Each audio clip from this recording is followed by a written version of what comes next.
Alors, la loi immigration, on n'en parle plus. Depuis, voilà, il s'est passé Noël, le jour de l'an, plus de nouvelles. Tout le monde parle du Premier ministre, Gabriel Attal, c'est bien, c'est pas bien, mais voilà, on a oublié la loi immigration. Donc je vais en parler, parce qu'en fait, on est le 10 janvier, mais dans 2 semaines, dans 15 jours, le 25 janvier, le Conseil constitutionnel doit rendre son verdict et dire si la loi est constitutionnelle ou si elle sera censurée ou une partie de la loi est censurée. Voilà. Donc en fait, je repense à cette loi parce que j'ai reçu quelques messages, quelques commentaires en disant est-ce que c'est normal qu'on reçoit des emails à ce sujet? Voilà, c'est-à-dire que voilà, en tant qu'expatrié, on reçoit des mails, les partis politiques, les candidats, les responsables peuvent envoyer des mails à la liste électorale consulaire, mais en général, ça se fait pendant les périodes d'élection. En dehors de ça, normalement, on reçoit plus rarement des mails, ou alors c'est plus des emails pour rendre compte de l'activité. Voilà, moi, par exemple, j'envoie des mails, pas au monde entier, mais dans ma circonscription, pour dire, bon, voilà, je tiens une permanence consulaire, tel jour, etc. Mais en général, on reçoit moins de mails politiques en dehors des périodes électorales. Voilà, mais donc, je vais répondre, comme promis. Donc, on me dit, voilà, Menaï Vogel, elle envoie un mail à tout le monde, au monde entier, parce qu'elle est sénatrice de tous les Français étrangers. Elle écrit: le 19 décembre, le barrage contre l'extrême droite a cédé. Nous, Françaises et Français vivant hors de France, sommes bien placés EES, en écriture inclusive, pour savoir ce que représente d'être l'étranger dans un pays. Nous sommes toutes et tous l'étranger pour quelqu'un, une, où que nous soyons dans le monde, etc., etc., blablabla. Voilà. Ben oui, d'ailleurs, en fait, nous sommes Français de l'étranger. Je pense que d'ailleurs, c'est plutôt l'inverse, parce que nous sommes Français de l'étranger, nous sommes des expatriés, des immigrés, et nous pouvons justement rendre compte de ce qui fonctionne en termes d'immigration dans le reste du monde. Voilà, j'habite à Hong Kong. La loi immigration qui vient d'être votée, c'est peanuts par rapport à la loi immigration à Hong Kong. On est dans un système plus qu'extrême droite. Et c'est même pas que l'Asie, hein, si on pense à l'Australie par exemple. Voilà, donc tous les pays dans le monde sont plus fermes, beaucoup plus fermes que la France. Donc ce que dit Menaï Vogel, c'est faux. Justement, parce qu'on est français de l'étranger, qu'on vit à l'étranger, on sait pourquoi il faut renforcer les lois immigration. Voilà. Donc j'ai reçu un mail d'elle.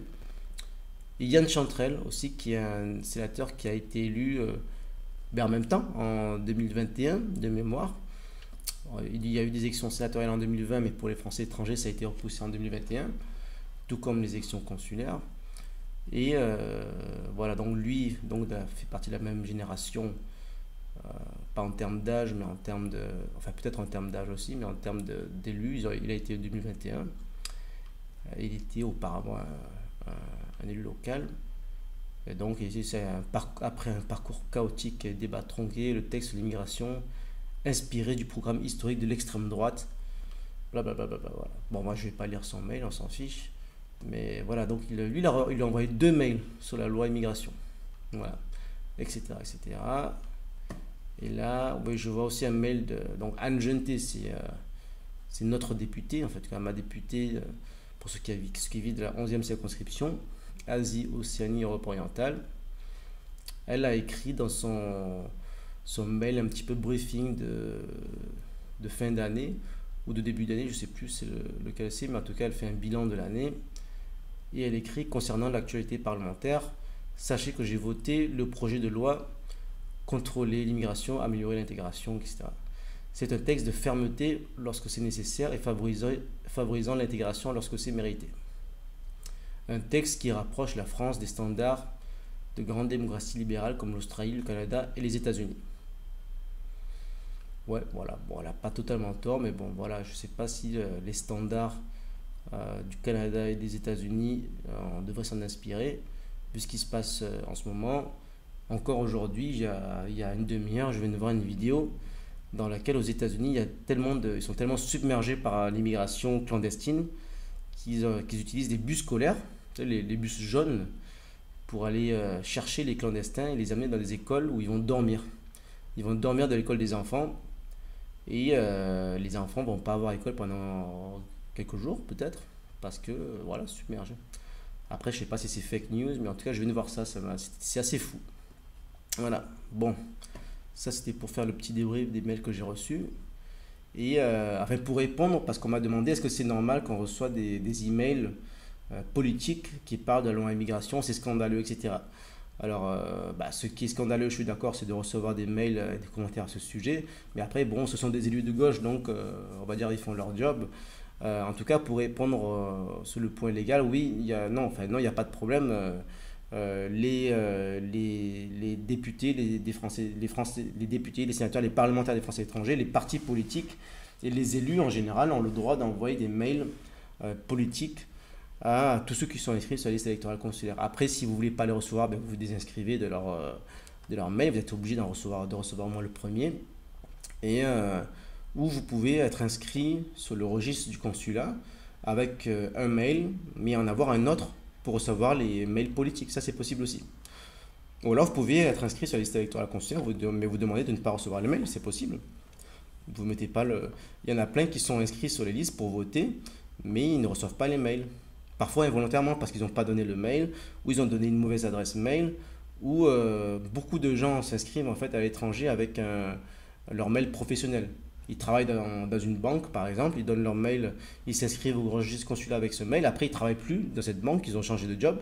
Du coup, ils ne reçoivent plus les mails, la boîte mail n'existe plus. Mais bien entendu, ils n'ont pas perdu leur droit de voter, ils ont toujours le droit de voter. Après, bien entendu, s'il y a un vote par Internet, il peut y avoir des problèmes parce que s'ils reçoivent leur mot de passe ou leur identifiant par mail et que ce n'est pas le bon, il y a un problème. Mais bon, là, de toute façon, il n'y a pas de... Les Européennes, on ne peut pas voter par Internet. Donc, pour l'instant, le problème ne se pose pas. Mais bon, ça me permet de vous rappeler, c'est mon job un peu aussi, qu'il faut s'inscrire sur les listes électorales et bien vérifier que votre email est à jour. Et si vous voulez recevoir ou pas les mails politiques, là du coup vous recevez tous les mails, vous ne pouvez pas choisir que vous receviez que ceux de gauche ou que ceux de droite, etc. Voilà. Mais d'ailleurs, il faut s'inscrire si vous voulez voter pour les élections européennes qui auront lieu le 9 juin. Et voilà, donc inscrivez-vous sur les listes électorales si vous venez si vous êtes récemment expatrié ou même si vous êtes expatrié depuis longtemps et que vous n'avez pas été inscrit pour les présidentielles, que vous n'avez pas voté. Il faut s'inscrire maintenant pour pouvoir voter en juin. Si vous voulez voter, vous êtes à l'étranger. Sinon, il faut faire procuration pour voter en France, etc. Et bien entendu, j'espère que personne ne va s'abstenir parce qu'il faut voter. Après, on peut aller dans le débat, est-ce que ça sert encore de voter, est-ce qu'on croit encore à la démocratie ou pas. Mais bon, moi je pense qu'il faut voter. Voilà, sinon on va rentrer dans un débat interminable. Voilà, voilà. Donc, alors, la loi immigration. En fait, pourquoi je vais en parler ce soir? Parce que je regardais un petit peu les infos sur ce qui s'était passé. Donc là, je vous ai parlé un peu des emails que j'ai reçus. En fait, il y a un article qui est assez intéressant dans lesfrançais.press. Loi immigration, la position des élus des Français de l'étranger. Donc je vais pas voilà, vous pouvez le retrouver. Techniquement, je sais pas comment mettre l'article sur la vidéo. Un jour peut-être, je démarre.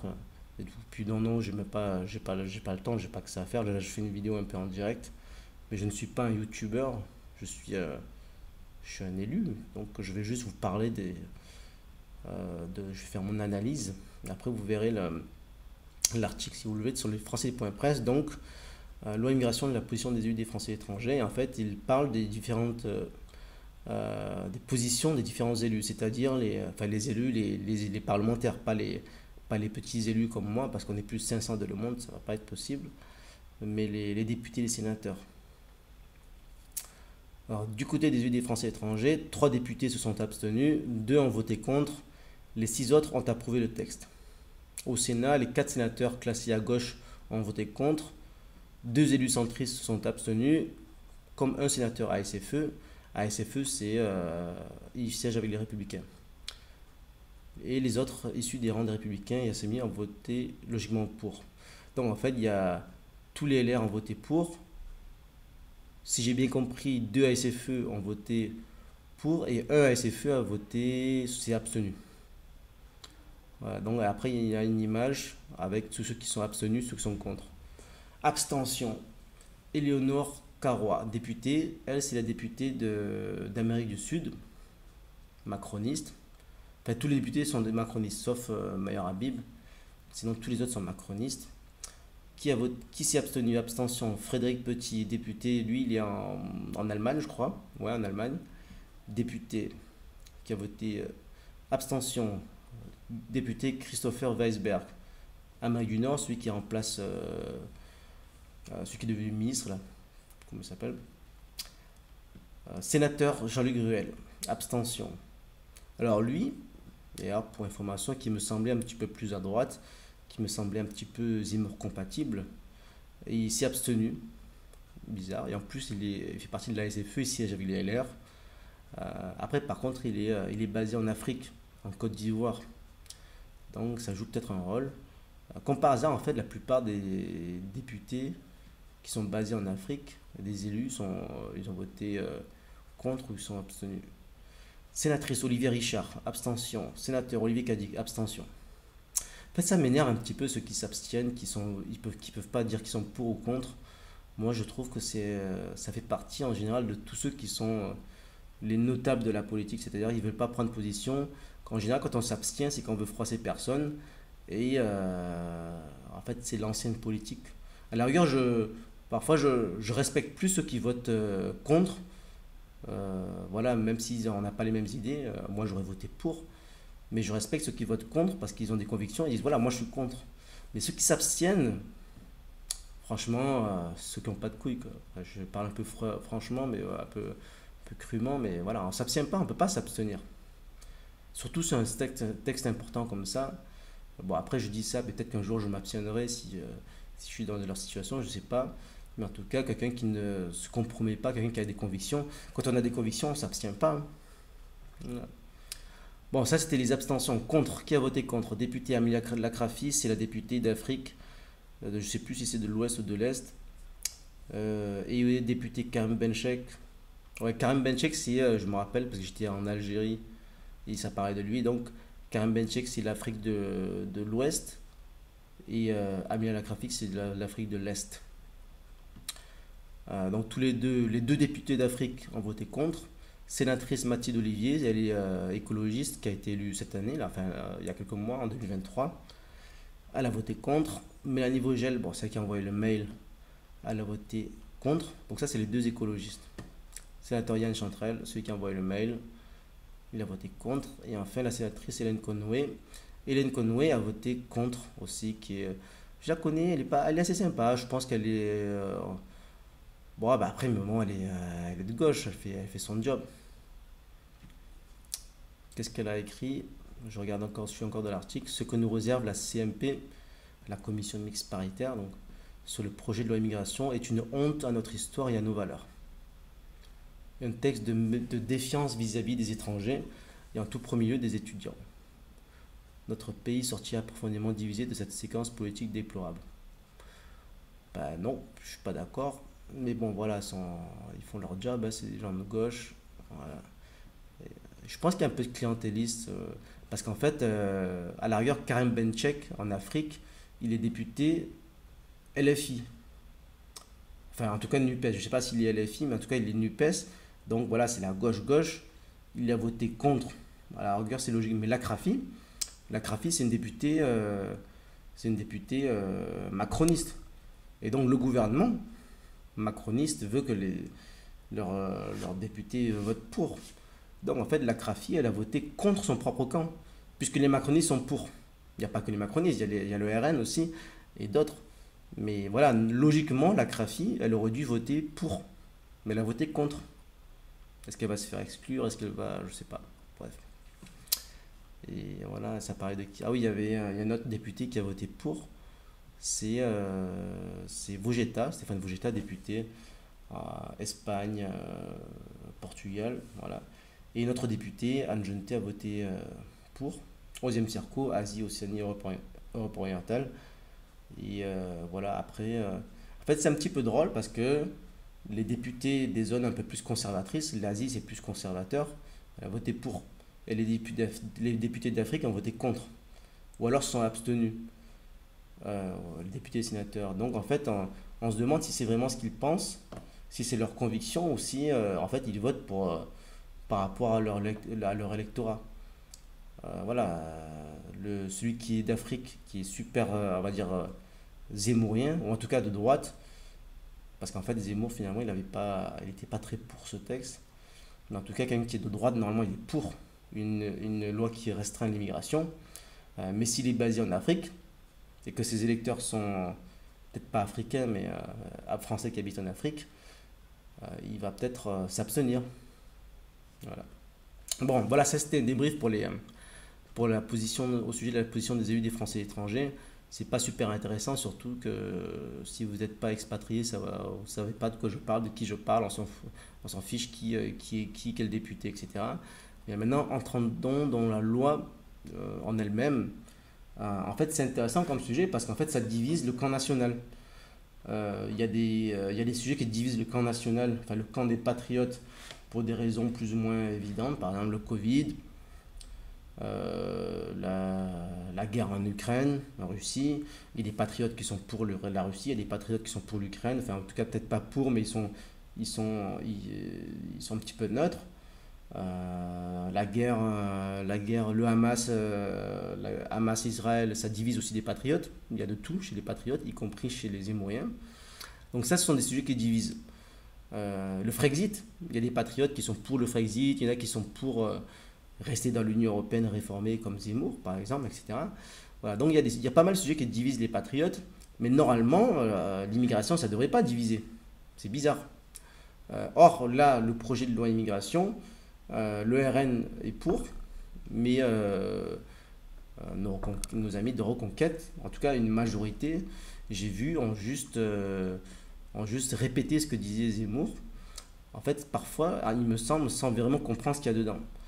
Et donc, justement, ça, on va se plonger un peu dedans parce que je trouve que c'est important. C'est un peu débile de répéter un petit peu ce que dit quelqu'un sans se pencher dans le texte. Alors, qu'est-ce qui s'est passé? Qu'est-ce qu'il y a dans ce texte? Il y a un article dans Le Monde qui s'intitule Loi immigration, tout ce qui a changé entre le projet initial, la version du Sénat et de l'Assemblée et celle de la CMP, la commission mixte paritaire. Voilà. C'est-à-dire quel est le projet de loi initial, ce que voulait faire le gouvernement. Ensuite, ce qu'a fait le Sénat, qui a été adopté au Sénat, mais le texte a été durci par la droite. Et enfin, le compromis. Le compromis, c'est la commission mixte paritaire. En fait, quand le texte a été rejeté, en tout cas, il n'a pas vraiment été rejeté, mais il y a eu une motion de rejet qui a été votée. Donc, automatiquement, ça rejette le projet de loi. Et donc, ils se sont retrouvés bloqués. Et la solution de Macron est de faire passer cela par la commission mixte paritaire qui réunit 7 députés et 7 sénateurs. Et donc, ils sont arrivés à un accord. Et ça a été voté à l'Assemblée nationale. De peu d'ailleurs, de peu. Je ne sais plus si c'est 2 voix ou 3 voix de plus pour le pour. Mais ça a failli ne pas passer. Mais si ça n'avait pas passé, si c'était pas passé, ils auraient fait un 49-3, comme d'hab. Alors en fait, je ne vais pas lire tout le texte, mais j'ai surligné quelques trucs. Voilà, parce qu'en fait, il y a quelques points sur lesquels on peut discuter. Alors, un point important, qui justement c'est ce qui fait un peu polémique, qui a un peu divisé les patriotes, c'est les métiers en tension. Voilà. Titre de séjour facilité pour les travailleurs des métiers en tension. Ça, c'est le gros sujet dont il faut parler et dont je pense en fait il y a plein de gens qui ne savent pas de quoi on parle. Et il y a des gens qui disent, parce qu'en fait il y a des patriotes qui sont contre ce projet de loi immigration parce qu'ils disent que en fait c'est un projet de loi pro-immigration. Parce que c'est un projet de loi qui fait régulariser des sans-papiers. Et c'est pas vrai. Enfin, il y a une part de vrai, en tout cas dans le texte originel du gouvernement, mais ça a changé. Voilà, donc en fait, faut pas juste être contre un texte pour des raisons débiles, sans savoir de quoi ça parle. En fait, qu'est-ce qui s'est passé? Au début, projet initial, certains sans-papiers travaillant dans des métiers en tension, par exemple dans le bâtiment, la restauration, etc., bon, vous savez de quoi on parle, auront la possibilité d'obtenir de plein droit un titre de séjour. Ça, c'est ce que le gouvernement voulait faire. Donc, effectivement, le projet de loi immigration au début, ben, c'est pas bon. C'était pas vraiment un projet de loi immigration, c'est un projet de loi régularisation des clandestins, en fait. Voilà, donc de ce point de vue, ça, c'était pas bon. Mais c'est pas ça, le nouveau projet de loi qui a été adopté. Le projet de loi déjà au Sénat, donc le texte a été durci, modifié. Dans le texte du Sénat, cette mesure de la loi est supprimée, donc ça a été supprimé et ça a été remplacé par un article qui prévoit un titre de séjour exceptionnel à la discrétion des préfets. C'est-à-dire les préfets peuvent décider exceptionnellement, dans certains cas, si le clandestin, parce qu'il est dans certains métiers en tension ou pour d'autres raisons, peut rester. Voilà. Et là, c'est complètement différent. Alors, effectivement, c'est pas satisfaisant. En tant que patriote, on dit, ben non, il faut qu'il dégage. Voilà, quoi. Mais bon, une modification aussi importante, c'est quand même à souligner. Donc, c'est faux de dire que c'est le projet de loi immigration, ça régularise tout le monde, etc. C'est pas ça. Donc, le texte cet article a été supprimé et modifié au Sénat. Ça, c'est bon. Le texte du Sénat est bon. Ensuite, commission mixte paritaire. La version de cette mesure est très proche de celle du Sénat, avec l'ajout d'une exigence d'un casier judiciaire vierge pour la régularisation d'une personne travaillant dans un métier en tension. Voilà, donc en fait, il faut que ce soit vraiment un métier en tension, il faut que ce soit décidé par le préfet et il faut qu'il y ait un casier judiciaire vierge. Donc ça fait quand même pas mal de conditions qui font que, voilà, donc c'est pas régularisation de tous ceux qui sont dans les métiers en tension. Donc ça, c'est pas vrai. Voilà, donc ça, c'est important à savoir. Pour tout voilà, patriote, quand on parle de la loi immigration, il ne faut pas juste dire ouais, je suis pour, je suis contre, je suis contre parce que Zemmour il a dit ceci ou cela, etc. Et pourtant, on est tous plus ou moins zémouriens, il a raison sur pas mal de sujets, mais il ne faut pas être. Voilà, quand il y a un progrès, faut dire qu'il y a un progrès. Voilà, c'est comme la loi sur les retraites. Si ça va dans le bon sens, ça va dans le bon sens. Bien entendu, il faut que ça rentre dans une politique globale, il faut une politique nataliste, ceci, cela, mais voilà, quand ça va dans le bon sens, il faut le reconnaître, c'est tout. Et la loi immigration, c'est pareil. La loi immigration, elle est largement insuffisante. Pour vraiment régler le problème de l'immigration, il faut d'ailleurs régler le problème de l'Union européenne. Soit il faut réformer l'Union européenne, soit il faut en sortir. Mais voilà, donc déjà, si on veut tout faire parfaitement, on fait rien, quoi. Donc voilà, déjà, mais avoir une loi immigration comme celle qui a été votée après la commission mixte paritaire, c'est un petit pas, c'est un mini pas, mais c'est déjà mieux que rien. Donc quand on est patriote, il faut être pour. Voilà. Alors, trois autres points. Comme ça, on va aller un petit peu plus dans les détails, comme ça vous savez de quoi on parle. L'AME, j'ai sélectionné quelques points. Voilà, moi j'ai sélectionné. Je pense que l'AME c'est important. Alors déjà, dans le projet de loi initial, le gouvernement ne parlait pas de l'AME.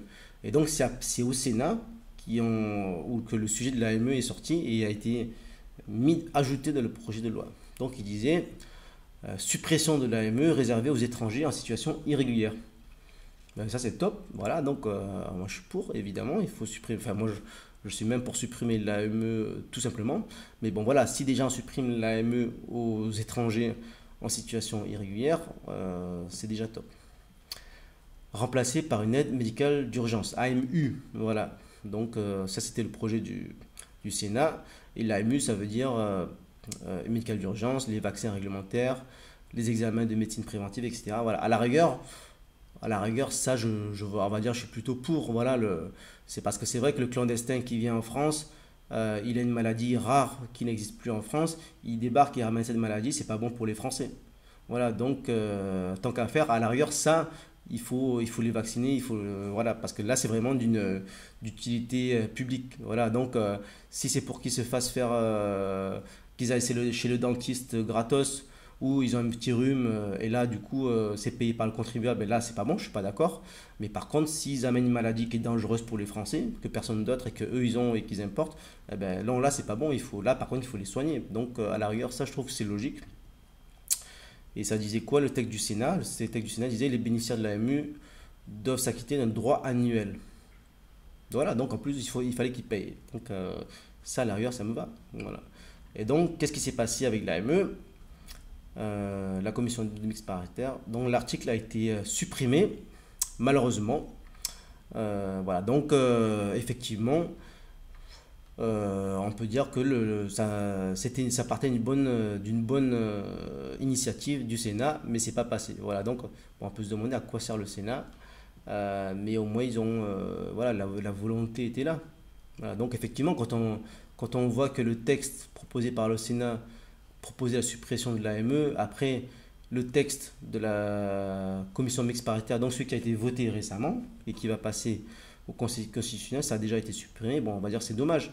Donc effectivement, il y a des patriotes qui disent ouais, mais le texte au début, ça devait supprimer l'AME, finalement ça ne supprime pas l'AME. Voilà, donc on est contre ce texte. Voilà, mais bon, je dis chaque chose en son temps, qu'on est un peu obligé. Voilà, si on veut une loi qui par miracle règle tous les problèmes de l'immigration, ça va jamais arriver, on n'aura jamais cette loi. Ok, autre point, exclusion des OQTF. OQTF, voilà, ça c'est un sujet qui me tient à cœur. Voilà, comme il devrait être important pour tous les patriotes aussi. Exclusion des personnes visées par une obligation de quitter le territoire français. Voilà, du droit à l'hébergement d'urgence. Voilà, donc hébergement pour les OQTF. Donc à l'origine, c'était pas dans le texte du gouvernement et ça a été imposé, encore une fois. Là, je parle que de ce qui a été ajouté par le Sénat. Et donc maintenant, dans le texte du Sénat, il dit tout étranger visé par une obligation de quitter le territoire français, OQTF, est exclu du droit à l'hébergement d'urgence. Ben, c'est bien. Voilà, donc ça, c'était la proposition du Sénat. Et que dit la version finale? La version finale, c'est celle qui passe par la CMP, la commission mixte paritaire. Le texte prévoit que l'étranger visé par une OQTF peut être hébergé au sein du dispositif d'hébergement d'urgence uniquement dans l'attente de son éloignement. C'est-à-dire que au début, on voulait supprimer l'hébergement d'urgence pour ceux qui sont en OQTF. Maintenant, on dit ceux qui sont en OQTF, ils peuvent être hébergés seulement dans l'attente de leur éloignement, c'est-à-dire qu'ils soient rémigrés. Voilà. Ben ça, à la rigueur, je trouve que c'est pas bête. C'est-à-dire que voilà, quelqu'un qui est censé être remigré dans 2 semaines, ben, le fait qu'on l'héberge, ça permet peut-être de s'assurer que voilà, qu'il est là, qu'il ne s'échappe pas, qu'il n'aille pas je sais pas où. Enfin, il me semble, hein, je ne sais pas comment c'est organisé. Mais voilà, à la rigueur, si on doit héberger un clandestin parce qu'on sait qu'il va être viré dans 2 semaines, ben, pourquoi pas? À la rigueur, ouais. Donc voilà. Et dernier point qui me tient un petit peu à cœur, regroupement familial. Donc durcissement des conditions du regroupement familial. Donc dans le projet initial, ça ne parlait pas de ça. Dans le projet du Sénat, il en disait un étranger résidant en France ne peut faire une demande de regroupement familial pour ses proches que s'il justifie d'une présence de 24 mois en France contre 18 actuellement et de conditions financières stables et suffisantes et régulières. Voilà. Bon, c'est un petit peu light, on va dire, c'est presque symbolique, c'est-à-dire que voilà, au lieu de 18 mois, il faut 24 mois. D'ailleurs, je crois que Zemmour en avait parlé, il avait dit que c'était un petit peu du bricolage, 18 mois, 24 mois. Voilà, de ce point de vue, il a raison. 6 mois de plus, je ne sais pas si ça va faire une révolution. Mais bon, encore une fois, ça va dans le bon sens. Il vaut mieux 6 mois de plus que pas de changement. Voilà. Et en plus de ça, il faut des conditions financières stables et suffisantes et régulières. Ben là, ça va, à la rigueur, je suis pour. Et, mais c'est pareil pour Hong Kong. Voilà. Par exemple, à Hong Kong, en tant que résident permanent, on a le droit de faire venir nos parents. Voilà, si je veux, je peux faire venir ma mère à Hong Kong. Mais il faut que j'ai des ressources stables suffisantes, il faut que je prouve que puisse m'en occuper, etc. Donc ça, à la rigueur, je trouve ça logique. Voilà. Après, bien effectivement, le mieux c'est de supprimer le regroupement familial en France. Voilà, en tout cas de modifier la loi pour qu'elle soit comme celle de Hong Kong. Voilà, parce qu'en France, le regroupement familial, c'est pas que les parents, hein, c'est le frère, la soeur, les cousins, c'est toute la famille et c'est tous les âges. Et c'est sans justificatif. Voilà, donc là, effectivement, le regroupement familial en France, c'est vraiment n'importe quoi. Ils disent quoi? Et dans le texte du Sénat, ils disaient il faut disposer d'une assurance maladie pour la personne et sa famille. Ça, c'est logique. Très bien. Et enfin, il disait justifier de niveau de français permettant de communiquer de manière élémentaire. C'est-à-dire pour avoir droit au regroupement familial, il faut justifier de parler français de façon élémentaire. Pourquoi pas? Voilà. Après, à mon avis, c'est pas vraiment le plus important. Là, par exemple, je parle de ce que je sais, quoi. À Hong Kong, je peux faire venir ma mère, mais elle ne parle pas chinois et elle ne parle pas anglais. Elle ne parle aucune langue officielle. Est-ce que ça devrait m'empêcher de faire venir ma mère à Hong Kong? Je sais pas.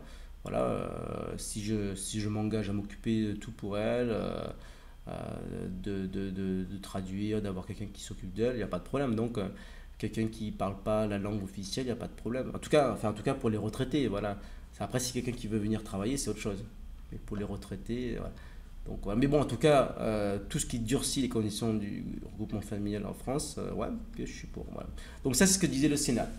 Et la commission mixte paritaire, c'est écrit quoi? Les mesures introduites au Sénat ont été conservées. Donc ça, c'est bien.